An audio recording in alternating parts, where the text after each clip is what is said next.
Here we have, in Botswana, the local ducks that sit on house roofs. They sit, they watch, and hopefully they watch the HM YouTube channel.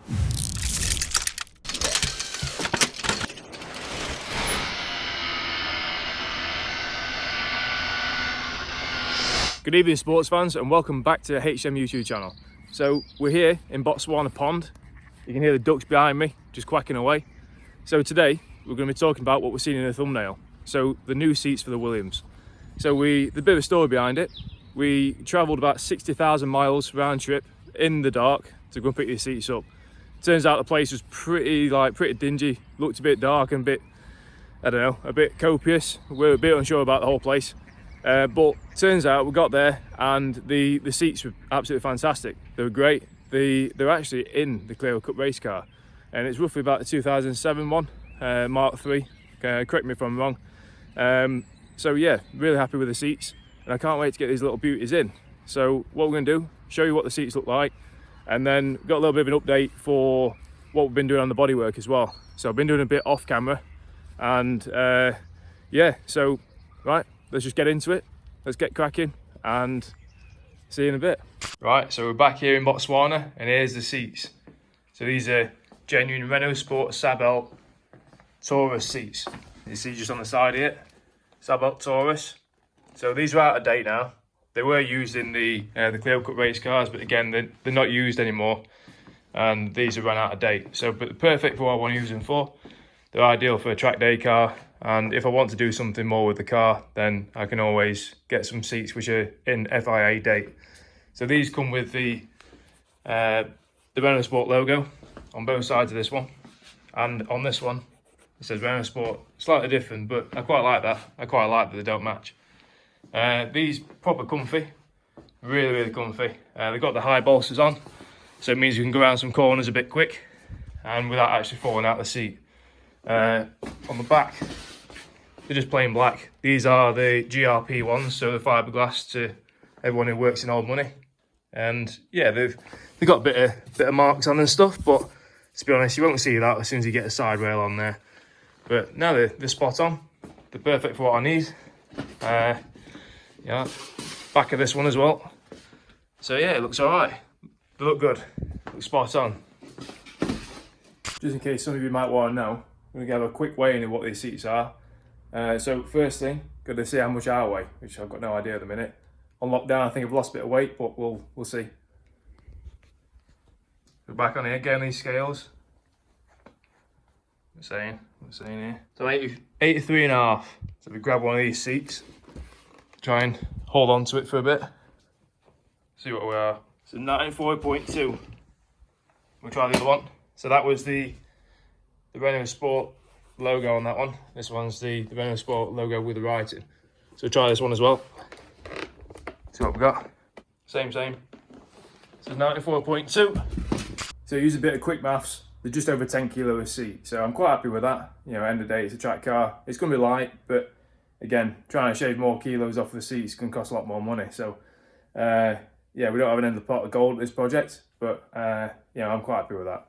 So what we're going to do now, because I'm a bit of a tart, I want to see what it look like in the car. And this is the first time I've ever seen them inside the shell. So what we need to do is roll it over and then get the seat inside, and hopefully it looks something like. So let's get on with it. Right, sports fans, so eagle-eyed amongst you might have noticed that we've gone back to the GoPro. So it gives you a bit more of a wider field of view, because I've been currently using the iPhone XS. So you see, the car's now rolled over, and we've got the seats all mocked up. So they've just been resting on a couple of pieces of wood and a couple of bits of spare steel we've got knocking about. But even just like this, just super stoked with how it all sits. You know, they got the two seats together. I was just going to stick the one seat in first, but I just couldn't resist by putting the second one in either. I would like to look at this side, but again, we're very close on the side of the garage, so I can't actually get to that side to show off the Renault Sport on the other side of the headrest. But even still, like, just made up with it. Super happy with it, and I couldn't resist. Got the Williams steering wheel out. This is on the Williams 1, 2 and 3, so they're all pretty much the same, and 16 valves. Got perforated leather on it and stuff. And yeah, so that'll sit sort of like this. Just can't wait to actually get these mounted, all bolted up, get the steering column on, and start like looking at where the seat's got to sit, you know, the fore and aft, and the relationship with the pedals. So I'm about 5'10", so I'm hoping to try and get the seat as far back as possible, without actually losing control of the pedals. Steering wheel you can sort out, or you can put a spacer on to bring it further in, but even still, can't wait to get them done. So give another field of view, and even from the back, like we're looking super good.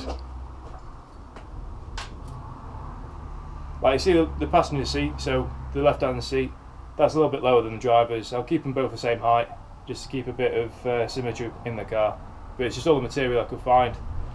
But yeah, proper super happy.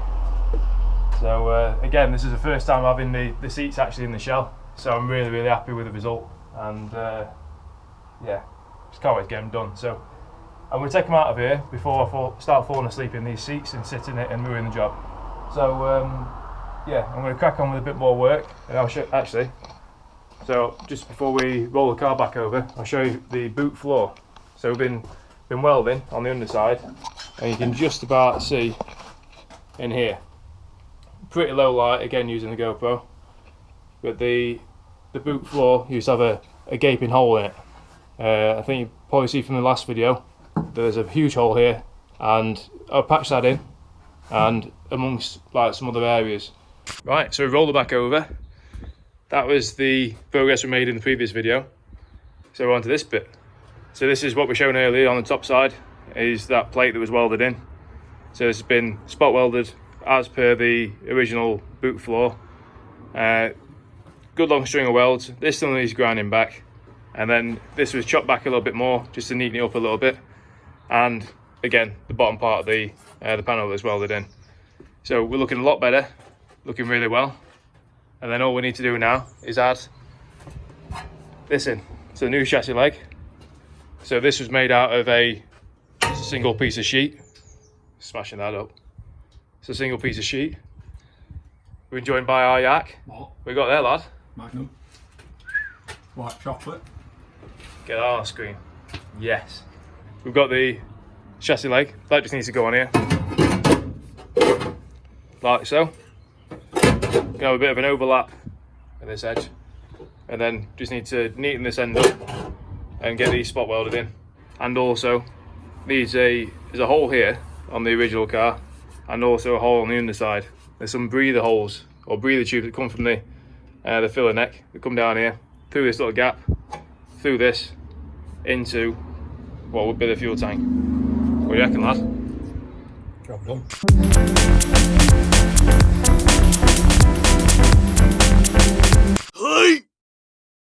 Right, sports fans, we're back. We've had our Magnums, and I'm a bit of thinking. I've looked at the car and thought I need to redo something. So let me just show you what I've been doing. So back on this rear end, and now we're going to do some more welding.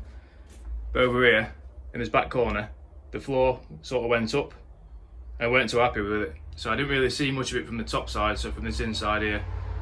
So what I did is unpinned it, so unwelded it, or basically cut off all the welds in this corner, flattened it back down and re-welded it. So I'll show you what I've done. Just going to roll the car back over. So now rolling this piece back over. Get a good old push. So you can see underneath, looks pretty much the same as what it did before. Just redone these welds, made it a bit flatter, a bit better in this area. Again, putting these notches back in, and just follow this contour on this line. So we're all good to go. Also ground these bits off, and then a bit flatter. And that means we can stick this piece on, and it sits nice and flat. So before, it had quite a bit of a gap at the top here because of this going too far into the car. So we're going to neaten these ends up, make them look a bit better, and match the other side, so the OEM side, and also do some welds on this side, and do a lot of spot welds along the top and also the underside. Hey! Right, sports fans, we're back, and we've got a bit of an update for you. So currently in Botswana, it's absolutely melting. So it's about 30 degrees at the minute, and I'm literally just sweating my tits off in this shirt. So just going to get into the garage, show you what I've been doing with the Williams. It's been a few weeks since the last update, so I've been on that a few more times and fallen off.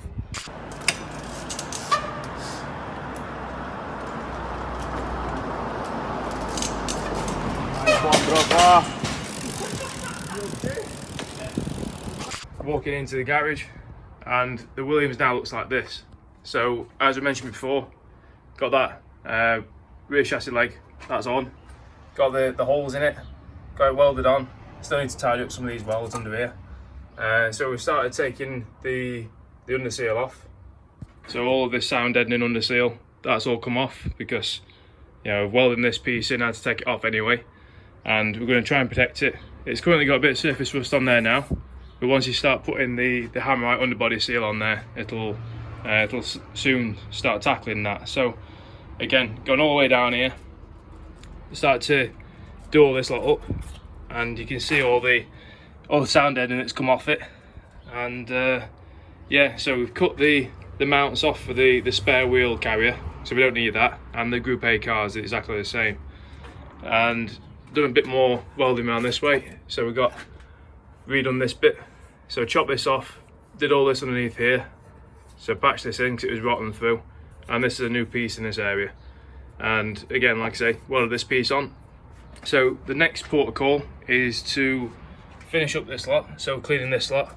This had the toe eye on, so you can see I've taken due care and attention for that bit, so that was rotten through. So I'm not going to put this back on, so this is going to stay off, and I'm going to put a toe loop or toe eye off of this area. So on the Mark 1s and the Williamses, the exhaust comes out of this area, so I don't really want to put a toe strap or toe eye in this area because it'll end up melting off. So I'm going to put it around this area and have it so it's tucked back, and then with a cable tie or something, so you can snap the cable tie and have a long toe point. So hopefully we stay on track and we don't end up in the kitty litter very often, so or if not at all. So I'm going to leave the updates for the next video, so make sure you stay tuned. So I'm going to wrap it up here for today, and going to get cracking here because I'm absolutely melting. So thanks again for watching. Make sure you hit that subscribe button here below. Also hit the little bell symbol and comment as well. Be glad to see your comments and see what we can do to improve or what you'd actually want to see. So take it easy, see you all soon.